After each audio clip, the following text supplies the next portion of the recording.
اهلا بكم مشاهدينا الكرام. اليوم راح نوجه اسئلتنا للبنات. راح نسال البنت ايش وقت تمنيتي ان تكونين ولد. خلينا نتابع الاجابه.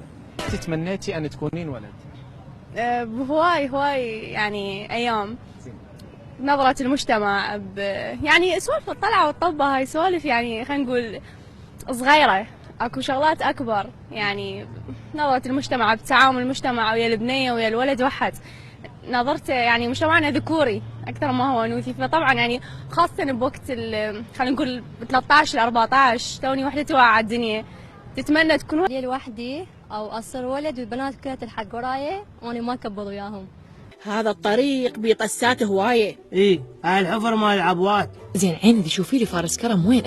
اقصد يعني فارس احلامي مالتي اني وين؟ وانه اطري بصراحه وما اخاف من اي احد. يا سلام. مرات يعني من مثلا انمنع من طلعه لان انا بنيه، لو يعجبني اطلع بالليل يعني اتمشى مثلا هيجي، بس يعجبني اصير ولد حتى ما يقولوا لي لا. يم العيون السود ما جوزن انا، يم العيون السود ما جوزن انا، خدك القمر انا صغيق منها، خدك القمر. حسب ما تقول والدتي طبعا، تقول انت عندي ب100 رجال.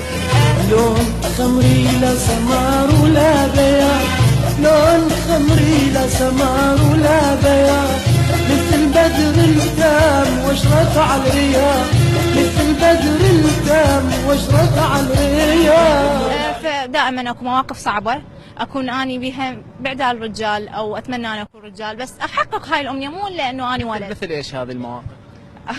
موقف هسه يعني يخطر على بالك؟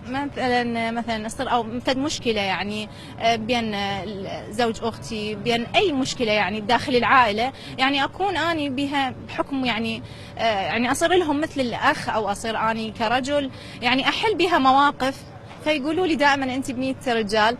فمو الا انه البنيه تتحول رجال حتى تحقق فد هدف معين، لا بالعكس، تقدر هي بنيه لكن تكون افعالها اقوى من افعال الرجل. يعني هسه اقدر اقول لك شكرا صديقي؟ شكرا اخويا.